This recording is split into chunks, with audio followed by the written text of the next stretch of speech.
Sunday School Director for New Spirit Baptist Church here in Dallas, Texas, where Reverend Otis Grimes is pastor. Our lesson for today, May the 24th, in the year of our Lord 2026, is Christian Rhythms of Life. Christian Rhythms of Life. Our reference scriptures for this lesson are taken from the book of Mark, the 2nd chapter and the 18th through the 28th verse. This is lesson 12 in our lesson series, Social Teachings of the Church.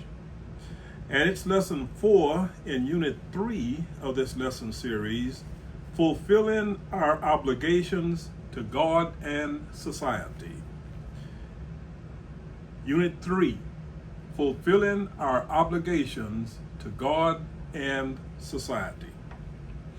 In this lesson, we see a familiar theme: the Pharisees looking for opportunities to discredit Jesus. This time, the practice of fasting and the observation of the Sabbath are what's being used in these opportunities. The answers Jesus gave them give us insight into fasting and observance of the Sabbath. Now, reading the scriptures from the New International Version of the Bible, Mark the 2nd chapter and the 18th through the 28th verse is as follows. And I'll try to read fast.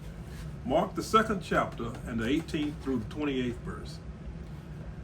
Now John's disciples and the Pharisees were fasting. Some people came and asked Jesus, "How is it that John's disciples and the disciples of the Pharisees are fasting, but yours are not?" Jesus answered, "How can the guests of the bridegroom fast while he is with them?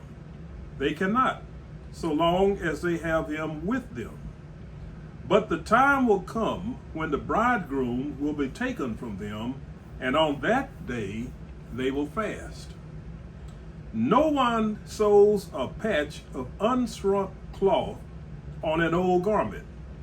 Otherwise, the new piece will pull away from the old, making the tear worse. And no one pours new wine into old wineskins. Otherwise, the wine will burst the skins, and both the wine and the wineskins will be ruined.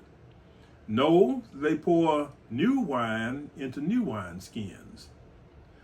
One Sabbath, Jesus was going through the grain fields, and as his disciples walked along, they began to pick some heads of grain. The Pharisees said to him, "Look, why are they doing what is unlawful on the Sabbath?" He answered, "Have you never read what David did when he and his companions were hungry and in need? In the days of Abiathar, the high priest, he entered the house of God and ate the consecrated bread, which is lawful only for priests to eat. And he also gave some to his companions. Then he said to them, 'The Sabbath was made for man, not man for the Sabbath.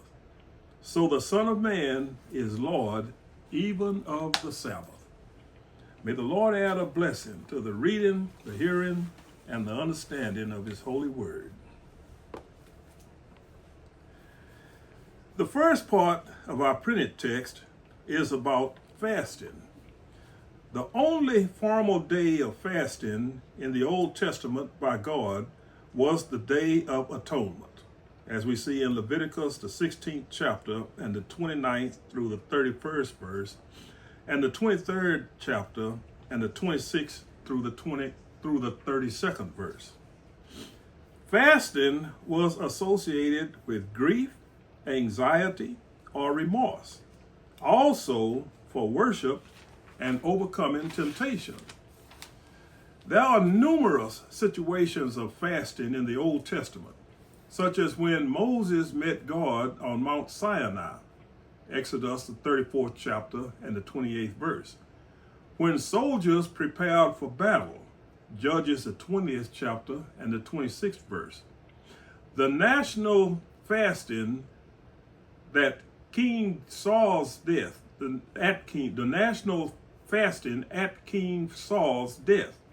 1 Samuel, the 31st chapter and the 12th through the 13th verse, and the illness of a child. 2 Samuel, the 12th chapter and the 16th verse, for a few examples. There are also numerous situations of fasting in the New Testament, such as the prophetess Anna, as she worshiped in the temple. Luke, the 2nd chapter and the 36th through the 37th verse. Jesus, when the Spirit took him into the wilderness. Matthew, the 4th chapter and the 2nd verse. The Pharisees who fasted twice a week. Luke, the 18th chapter and the 12th verse. And when the apostles were appointed elders. Acts, the 13th chapter and the 2nd verse, and the 14th chapter and the 23rd verse, for a few examples. Also, many Christians today fast during the season of Lent, which begins on Ash Wednesday in February and goes through the Holy Thursday in April, and that's before Easter of each year. Our printed text begins as the disciples of John the Baptist and the Pharisees were fasting. The Pharisees were a sect of Jewish leaders who interpreted the law of Moses, and they established the fasting practices for the nation of Israel.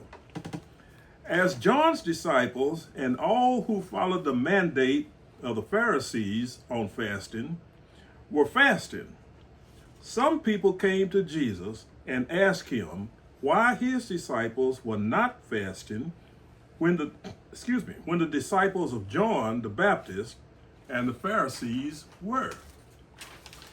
Jesus answered them using the first century Jewish practice of the wedding ceremony. The wedding guest would gather at the groom's house and wait for the groom to go get his bride and bring her to his house. It was only then that the wedding celebration feast began.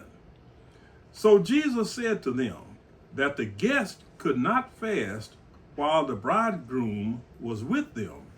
In other words, they fasted, which means they didn't eat, while the bridegroom was not with them. But when he was with them, they could eat, which is not fasting.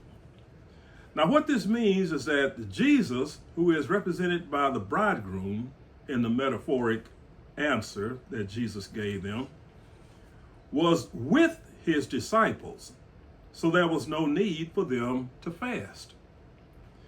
In verse 20, we see that Jesus then told them when it was the time to fast.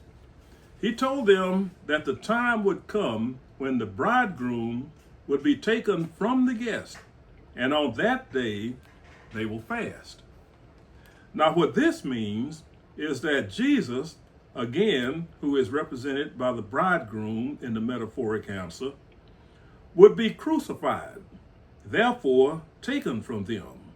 On that day, his disciples would start fasting. Now, it's doubtful that the people Jesus was talking to understood this prophecy at the time. We see in verse 21 that Jesus then turns to another subject, following the old covenant under the new covenant. He says that no one would sew an unshrunk patch on an old garment, because when the garment was washed, it will pull away from the old garment. When the old garment was washed, the patch would pull away from the old garment, the new patch, the old garment which had already shrank from being washed. And then that would tear the old garment worse than it was before the patch was sewn onto it. Now, this reminds me of a young lady who I worked with once. This young lady wore old clothes to work until she could afford to buy some new ones. And everybody complimented her on how she looked in her new clothes. After she washed them, excuse me, they shrank. The hems of her pants went up above her ankles, and some co-workers snickered about it behind her back.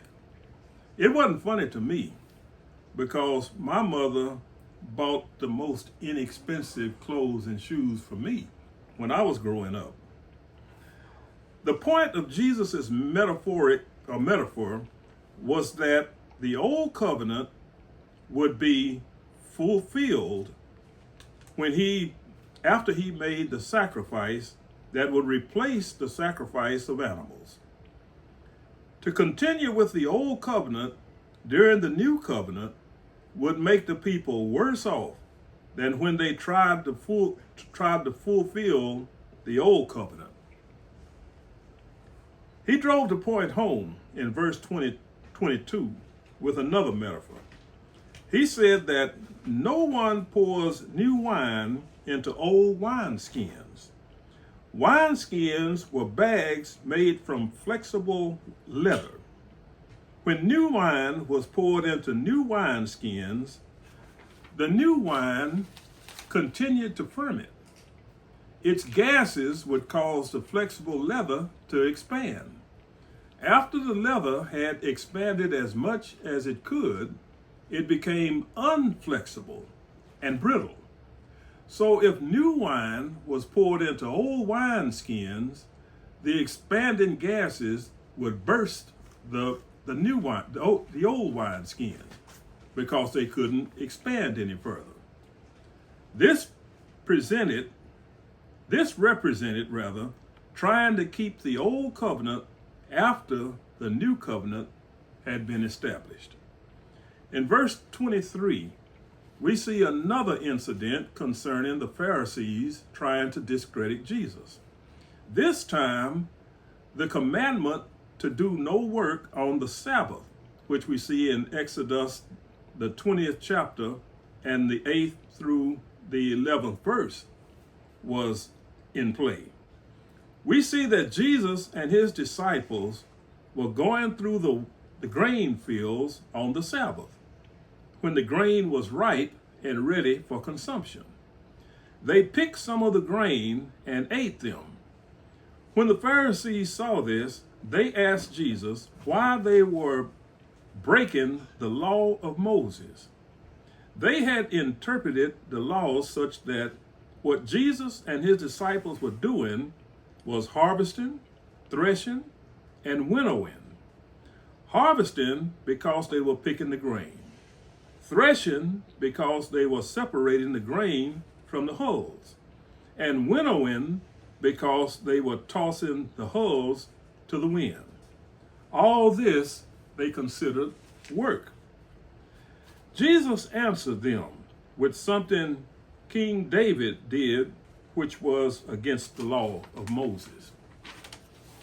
He asked them if they had heard about what David did when he and his companions were hungry and in need. It was before David became king, and he and a band of his companions were fleeing from King Saul, who wanted to kill David out of jealousy. He entered the house of God, the tabernacle at the time, and ate the sacred bread, the showbread, and gave some to his companions.